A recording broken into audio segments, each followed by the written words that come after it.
यहाँ पर मैं तुम्हारी नौकरानी नहीं हूँ। मैंने कब कहा कि तुम नौकरानी हो? मैंने कहा क्या? लेकिन बिहेव तो तुम ऐसे करते हो ना जैसे कि मैं यहाँ पर तुम्हारी नौकरानी बैठी हुई हूँ। अरे यार मैंने सिर्फ इतना ही तो कहा कि भैया मेरी शर्ट प्रेस नहीं है। ये ऐसी तो कोई बात नहीं होगी ना जिसको तुमने बात का पतंगड़ बना दिया। मैं कोई जादूगर नहीं बैठी कि तुमने सारे बोला कि ये काम कर दो वो काम कर दो सारे काम हो जाएंगे। मैंने कब कहा कि तुम जादूगर हो? मैंने ऐसा कहा? बोलने की जरूरत नहीं होती है ना, तुम्हारी हरकतें बता देती हैं। अनु ये कर दो, अनु वो कर दो, मेरा खाना बना क्या, मेरे कपड़े हुए क्या? अरे मैं कोई रोबोट नहीं हूँ। ऐसा है, मेरा दिमाग खराब करने की जरूरत नहीं, मुझे अभी ऑफिस जाना है। ठीक है, शांति से ऑफिस जाना चाहता हूँ। हाँ, तुम शांति से ऑफिस जाओ, घर का माहौल अशांत करके तुम शांति से ऑफिस जाओ। मेरा मूड कैसा भी है? अरे तुम पागल वागल हो गई है क्या? हाँ, तब से बोले जा रही तब समझ में नहीं आ रहा। मुझे ऑफिस जाना, शांति से जाना चाहता हूँ। चुप नहीं हो सकती तुम? कैसे चढ़ के आ रहे हो ना मेरे ऊपर? तुम मारोगे मुझे? तुम मारोगे? मारो ना, मारो मुझे। तो मेरे को ना बेफजूल प्रोवोक करने की कोशिश मत कर, मेरा हाथ उठ जाएगा तुझ पर। हाथ क्यों उठ जाएगा? तुम्हारा हाथ टूट गया। मारो मुझे, मारो मुझे, मारो।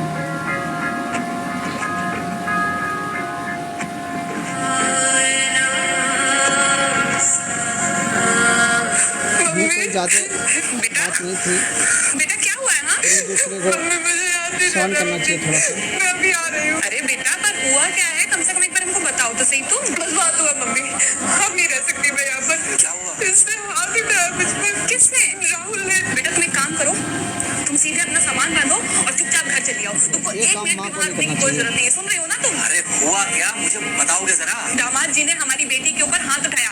कल को तो वो मेरी बेटी को जान से मार डालेगा। अरे एक मिनट रुको यार, तुम मुझे फोन दो जरा। हाँ बेटा, क्या हुआ? राहुल ने हाथ उठाया मुझ पर पापा। हाथ उठाया मतलब मारा है? नहीं लेकिन हाथ उठाया मेरे ऊपर। मतलब मारा नहीं? नहीं लेकिन शाम को तो आकर मार सकता है ना मुझे वो। गुस्से में था? हाँ बहुत। बेटा तुम तो शांत थी ना, तुम तो गुस्से में नहीं थी ना? नहीं मैंने भी गुस्से में बहुत सुनाया। तो अब क्या चाहती हो? मुझे नहीं जाना पापा, मैं घर आ रही हूँ। ठीक है बेटा, घर आ जाओ, लेकिन दोबारा जाओगे तो नहीं? नहीं। हाँ तो बेटा आ जाओ, तुम्हारा तलाक करवा देते हैं उससे। लेकिन तुम श्योर हो ना कि दोबारा जिससे शादी होगी वो तुम पर गुस्सा नहीं करेगा और तुम उससे गुस्सा नहीं करोगी, तुम दोनों के बीच में झगड़े नहीं होंगे? अगर तुम श्योर हो तो आ जाओ, और अगर श्योर नहीं हो तो फिर वहाँ रहो, उससे बात करो जब वो आएगा। ठीक है, आराम से बैठकर मामला सुलझाओ, जैसे तुम्हारी मम्मी और हम बैठकर सुलझाते हैं। भाई झगड़े किसके बीच में नहीं होते? तुम्हारे भाई के बीच में भी हुए हैं, तुम्हारे और मेरे बीच में भी हुए हैं, तुम्हारी और तुम्हारी माँ के बीच में भी हुए हैं। कई बार तुम्हारी माँ ने ऊपर हाथ भी उठाया है, और कई बार न सिर्फ हाथ उठाया है बल्कि मारा भी है। क्या तब भी तुम घर छोड़कर चली गई थी? कभी भी बोलो। बेटे के घर में तो फिर अब क्यों वो घर छोड़कर आना चाहती हो? आग लगाने भाई वाला उस काम घर नहीं को भी करना वैसे ही अपना मानो जैसे तुम इस घर को अपना मानती थी, जैसे तुम हमें अपना मानती थी। ठीक है, शाम को जब वो आएगा तो उससे प्यार से बात करना, जैसे हमसे करती थी लड़ने के बाद। ठीक है? क्या हुआ? फोन काट दिया लगता है। हाँ तो ऐसे कौन बोलता है अपनी बेटी को? अरे भाई आज हम जिंदा हैं तो वो लड़के आ जाएगी यहाँ, और जब हम जिंदा नहीं रहेंगे तो फिर कहाँ जाएगी? मैं नहीं चाहता कि ऐसे ही वो अपने हालातों से भागती रहे। याद है बचपन में एक बार जब वो गिर गई थी, रो रही थी, और जब मैं उसको उठाने जा रहा था तो तुमने क्या कहा था? यही कहा था कि उठाना मत उसको।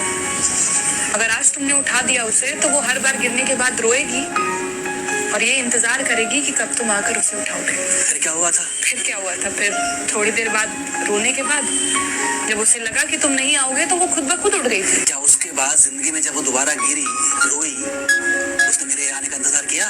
नहीं किया, बल्कि हर बार खुद ब खुद उठ जाती थी। हाँ तो बस जो तुमने उसके बचपने में किया आज वही मैं कर रहा हूँ। आज जल्दी आ गया ऑफिस से? हाँ एक्चुअली ऑफिस में कोई बहुत ज्यादा काम था नहीं तो इसलिए। पानी लेकर आऊं? नहीं कोई बात नहीं, सॉरी मैं सुबह थोड़ा ज्यादा ही हाइपर हो गया था। सॉरी, मैं भी गुस्से में कुछ ज्यादा ही बोल गई थी। एक्चुअली मुझे समझना चाहिए कि तुम दिन भर इतना काम करती हो तो मुझे भी समझना चाहिए कि तुम भी बाहर रहते हो, इतनी सारी परेशानियां होती होंगी। आगे से तुमको शिकायत का मौका नहीं दूंगा। तुम कहाँ शिकायत का मौका देते हो? नहीं, दूसरे कभी को कभी समझना चाहिए। ओवर रिएक्ट कर देती हूँ, नहीं करना चाहिए मुझे। चलो इसी बहाने कम से कम तुमको ये पता तो चला कि गलती किसकी तरफ से होती है। बाहर अभी खाओगे कि खाना खाने के बाद खाओगे? खाना खाने के बाद ही खा लूंगा। वैसे बिना प्रेस की शर्ट अच्छी लग रही है तुम्हारे ऊपर। Thank you thank you. हाँ मम्मी। हाँ बेटा, दामाद जी आ गए क्या? मम्मी जी नमस्ते। खुश रहो बेटा, खुश रहो। बेटा सब नॉर्मल है ना? हाँ सब अच्छा है मम्मी। हाँ अच्छा ठीक है मम्मी, मैं अभी रखती हूँ। वो अभी ऑफिस से आए ना तो इनके लिए थोड़ा चाय बना देती हूँ। क्या हुआ? कुछ नहीं, कह रही थी कि अभी अभी ऑफिस से आए और इन्हें चाय पिलाती हूँ। देखा देखा, जरा से गुस्से में अगर पानी ना डाला जाए तो घर बर्बाद होते देर नहीं लगती। अरे पति पत्नी के बीच में तो वैसे भी नहीं पड़ना चाहिए, जहां आप बीच में पड़े बस वहीं से दूरियां बढ़ी। अरे आजकल के जो माँ बाप है ना, इनका बड़ा योगदान रहता है बच्चों के तलाक में। पति पत्नी है, लड़ेंगे नहीं तो समझेंगे नहीं, समझेंगे नहीं तो ये नहीं समझेंगे कि जिंदगी में एडजस्ट करना कितना जरूरी होता है, घर के अंदर भी और घर के बाहर भी। वही तुम्हारी पुरानी बातें है ना। मेरी इन्हीं पुरानी बातों की वजह से हम आज भी साथ हैं। दोस्तों ये वीडियो अच्छी लगी हो तो चैनल को फॉलो करें।